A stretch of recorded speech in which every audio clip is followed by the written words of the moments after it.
أعوذ بالله السميع العليم من الشيطان الرجيم لا حول ولا قوة إلا بالله العلي العظيم حسبنا الله ونعم الوكيل نعم المولى ونعم النصير بسم الله الرحمن الرحيم الحمد لله الذي لا يبلغ مدحته القائلون ولا يحصي نعماءه العادون ولا يودي حقه المجتهدون الذي لا يدركه بعد الحمم ولا يناله قوس الفتن الذي ليس لصفته حد محدود ولا نعد موجود والصلاة والسلام والتحية والإكرام على الرسول النبي الأمي الذي أرسله بالحق بشيرا ونذيرا وداعيا إلى الله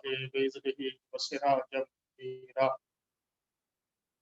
سيدنا ومولانا أبي القاسم محمد وعلى أهل بيت الطيبين الطاهرين المعصومين ولعنة الله على أعدائهم أجمعين من يوم عداوتهم إلى صباح يوم الدين أما بعد فقد قال الله الحكيم في كتابه الحكيم وهو أصدق القائلين بسم الله الرحمن الرحيم قل إن صلاتي ونسكي ومحياي ومماتي لله رب العالمين لا شريك له وبذلك أمرت وأنا أول المسلمين صلوات پڑھتے ہیں محمد. سورہ مبارک انعام کی یہ آیتیں ہیں جنہیں آج کی تقریر کا عنوان قرار دیا گیا ہے. ارشاد ہو رہا ہے کہ اے میرے پیغمبر آپ یہ کہہ دیجئے کہ بے شک میری نماز، میری عبادتیں، میری زندگی، میری موت سب کچھ اللہ کے لیے ہے جو عالمین کا پالنے والا ہے. لا شریک لہ، اس کا کوئی شریک نہیں ہے، اور مجھے اسی بات کا حکم دیا گیا ہے اور میں سب سے پہلا مسلمان ہوں. پروردگار عالم نے اس مقام پر اپنے پیغمبر کے ذریعے در حقیقت جو واقعی صاحبان ایمان ہیں، جو واقعی مومن ہیں، ان کو یہ دعوت دی ہے کہ تم صرف عقیدے میں ہی اللہ کی اطاعت نہ کرو، بلکہ تمہارا عمل، تمہاری عبادتیں، تمہاری زندگی، تمہاری موت سب کچھ اللہ کے لیے ہو جو عالمین کا پالنے والا ہے. اس آیت کے ذیل میں گفتگو کرنا ہے در حقیقت آج کی جو مناسبت ہے، آج کی جو تاریخ ہے، وہ انتہائی اہم تاریخ ہے. اس اعتبار سے کہ آج ماہ مبارک رمضان کی 17 تاریخ ہے، 16 کا دن گزر گیا ہے. شب 17 ماہ مبارک رمضان تاریخ اسلام میں بہت ہی اہمیت کی حامل ہے. عظیم مناسبت ہے آج کی تاریخ میں. اسی لیے اگر آپ روایات کا جائزہ لیں، اعمال کی کتابوں کا مطالعہ کریں، مفاتیح الجنان کو دیکھیں، علماء کے بیانات کو دیکھیں، تو اندازہ ہوتا ہے کہ علماء نے آج کی رات کے مخصوص اعمال میں یہ ذکر کیا ہے کہ آج کی رات انسان کو سجدہ شکر ادا کرنا چاہیے. اتنی اہم تاریخ ہے ماہ رمضان کی 17 تاریخ. کیوں سجدہ شکر کرنا چاہیے؟ علماء نے کہا کہ آج کی رات صدقہ دے، خدا کا سجدہ کرے،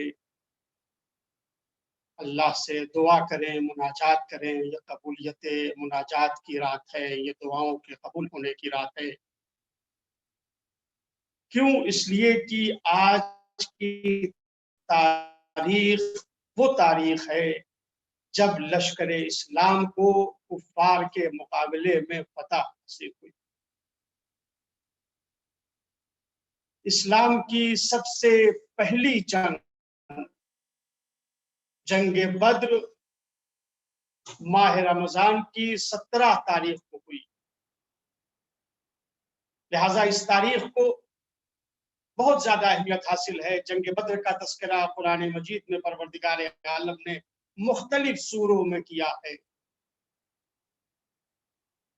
سورہ مبارکہ آل عمران میں اللہ نے مسلمانوں سے یہ کہا کہ لقد وَلَقَدْ نَصَرَكُمُ اللَّهُ بِبَدْرٍ، اللہ نے تمہاری بدر کے دن نصرت کی ہے، دن تمہاری مدد کی ہے۔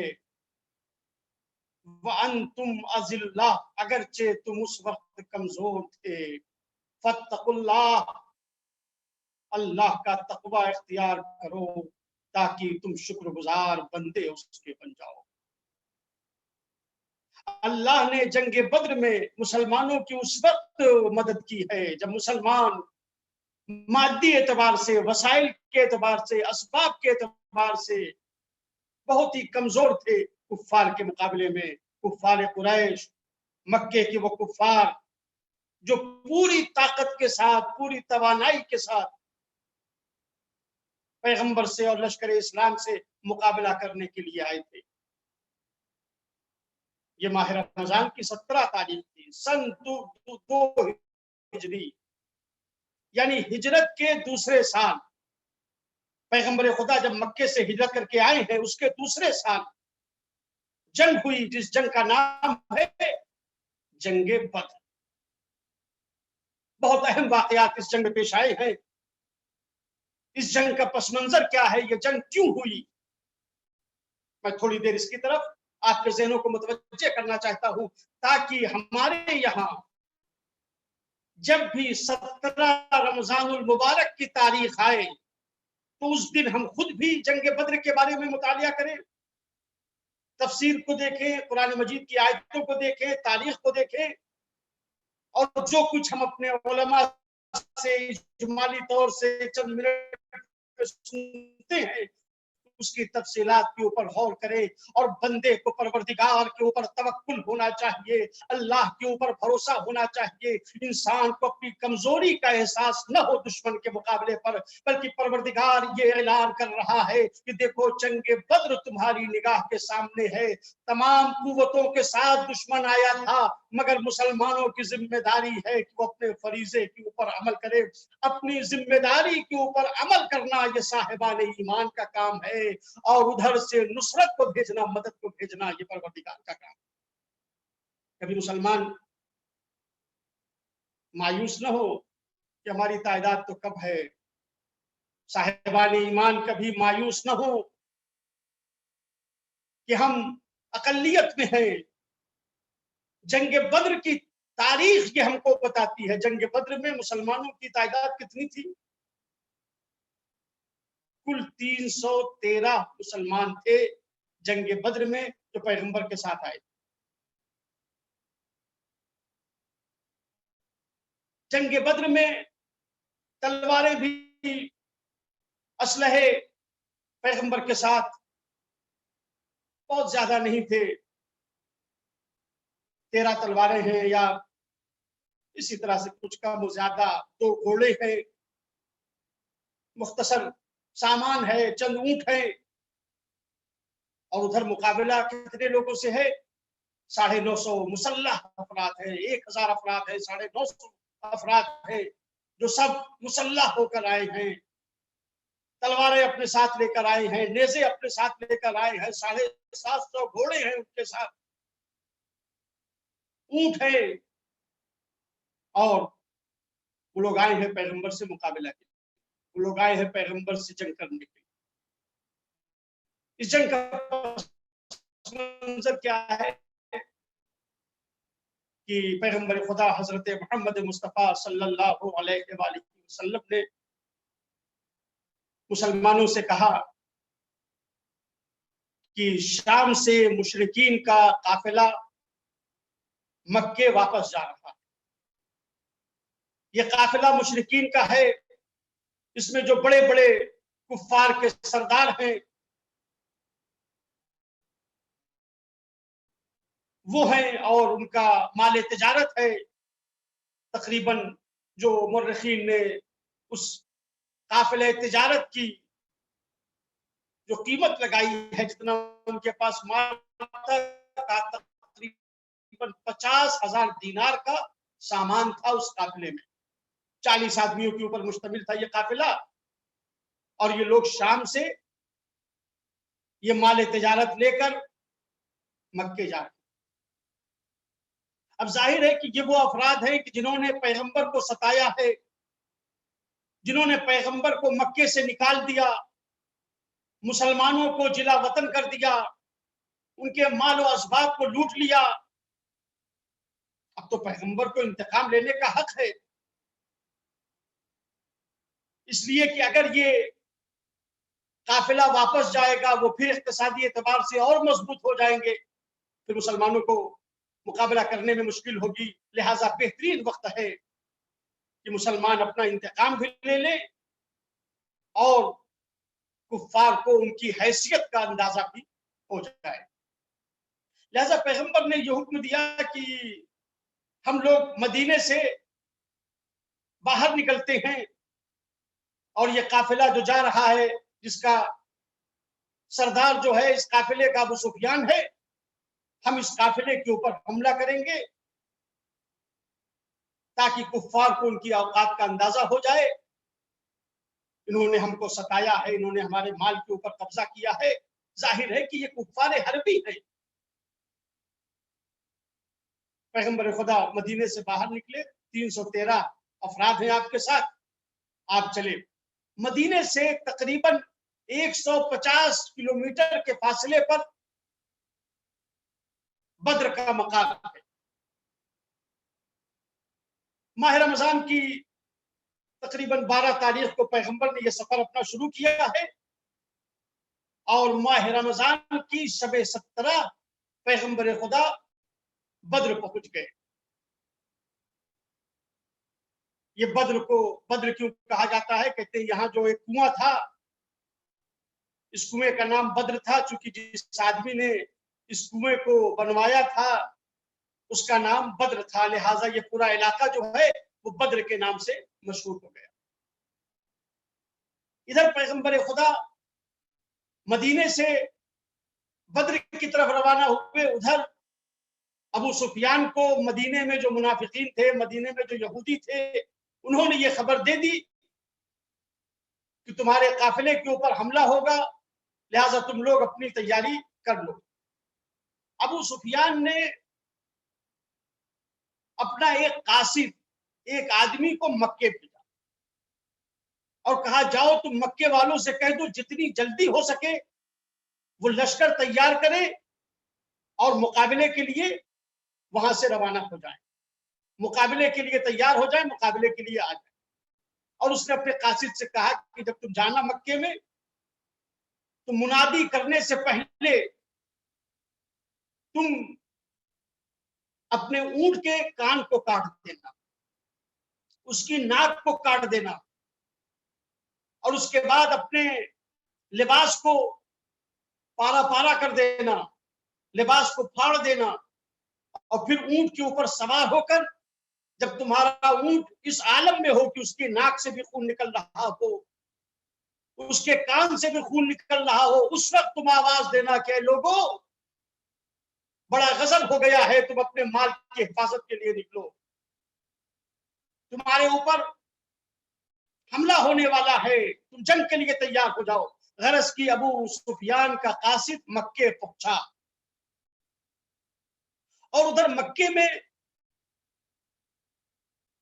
پیغمبر خدا حضرت محمد مصطفیٰ صلی اللہ علیہ وآلہ وسلم کی پھوپھی جن کا نام عاتقہ ہے، انہوں نے ایک خواب دیکھا ہے۔ وہ خواب جب انہوں نے بیان کیا تو مکے والے اس خواب سے بہت پریشان تھے کہ یہ عجیب و غریب خواب ہے، بہت وحشت میں تھے، بہت ڈرے ہوئے تھے مکے والے۔ انہوں نے چند دنوں پہلے، 3 دن پہلے یہ خواب میں دیکھا کہ کوئی آدمی یہ ندا دے رہا ہے، ایک منادی یہ ندا دے رہا ہے کہ اہل مکہ تم اپنی قتل گاہ کی طرف کوچ کرو، تم اپنی قتل گاہ کی طرف چلو۔ اس کے بعد وہ آدمی کوہ ابو قیس کے اوپر گیا اور وہاں کھڑے ہو کر اس نے وہاں سے ایک بہت بھاری پتھر جو ہے وہ پہاڑ سے نیچے کی طرف پھینکا۔ وہ پتھر وہاں سے چلا، زمین پر آیا، ٹکڑے ٹکڑے ہو گیا، اور ہر ایک ایک ٹکڑا اس کا جو ہے وہ مکے کے گھروں میں لوگوں کے جا رہا ہے۔ مکے کے ہر گھر میں پتھر کے ٹکڑے جا رہے ہیں، اور اتنے میں دیکھا کہ مکے کا جو پہاڑ ہے اس سے خون کا ایک سیلاب چلا جو مکے والوں کے گھروں میں آ گیا۔ پیغمبر خدا کی پھوپھی نے یہ خواب دیکھا ہے، اور یہ خواب جب انہوں نے عباس بن عبد المطلب سے بیان کیا، اپنے بھائی سے اس خواب کو بیان کیا، اب یہ خواب انہوں نے لوگوں سے بیان کیا، اور آہستہ آہستہ پورے مکے میں یہ خواب پھیل گیا ہے، اور لوگ خواب کا ذکر کر رہے ہیں کہ عاتقہ نے ایسا خواب دیکھا ہے، ہم پر کوئی مصیبت آنے والی ہے، ہم پر کوئی پریشانی آنے والی ہے۔ ابو جہل نے کہا کہ ٹھیک ہے، 3 دن تک ہم انتظار کر لیتے ہیں، اگر اس خواب کی تعبیر پوری ہوئی تو ٹھیک ہے، ورنہ ہم عاتقہ کے بارے میں یہی کہیں گے جو ہم نے محمد کے بارے میں کہا ہے کہ بنی ہاشم جو ہے وہ عجیب و غریب باتیں کرتے ہیں، ان کی بات کا معاذ اللہ کوئی اعتبار نہیں ہے، اور ہم سب مل کے ان کا بائیکاٹ کریں گے۔ ابھی خواب کا 3را دن تھا، عاتقہ نے جو خواب دیکھا تھا اس کا 3را دن تھا کہ ابو سفیان کا یہ قاصد اونٹ کے اوپر سوار ہو کر لوگوں کو یہ خبر دے رہا ہے کہ جنگ کے لیے تیار ہو جاؤ۔ ادھر ابو جہل نے لشکر تیار کیا۔ ابو جہل کی سرکردگی میں اس کی پرچم کے نیچے لوگ جمع ہوئے، 950 افراد یا 1000 افراد مسلح ہوئے، اسلحے لے کر، تلواریں لے کر وہ مکے سے چل پڑے، اور بدر نامی مقام کے اوپر آئے۔ پیغمبر خدا بھی 16 رمضان المبارک کو بدر نامی جگہ کے اوپر پہنچ گئے، اور پیغمبر نے جا کر اپنے لشکر کو رات میں وہیں روک دیا۔ ظاہر ہے کہ یہ لوگ تھکے ہوئے ہیں، سفر کر کے آئے ہیں، طویل سفر، 150 کلومیٹر کا سفر کر کے آئے ہیں۔ پروردگار عالم نے کہا کہ ہم نے تمہاری مدد کی ہے بدر کے دن۔ لقد نصرکم اللہ، اللہ نے تمہاری مدد کی ہے بدر کے دن۔ اللہ کی نصرت شامل حال ہوئی۔ ظاہر ہے کہ ادھر مقابلہ ہے 950 افراد سے، اور ادھر 79 مسلمان ہیں، اور اسی جنگ کا یہ واقعہ ہے، اسی شب کا یہ واقعہ ہے، شب 17 رمضان المبارک کا۔ پیغمبر خدا حضرت محمد مصطفیٰ صلی اللہ علیہ وآلہ وسلم نے فرمایا کہ ہے کوئی جو میرے لیے اور مسلمانوں کے لیے پانی کا انتظام کرے، اس لیے کہ پانی جو ہے وہ لشکر اسلام کے پاس ختم ہو چکا ہے، پانی نہیں ہے۔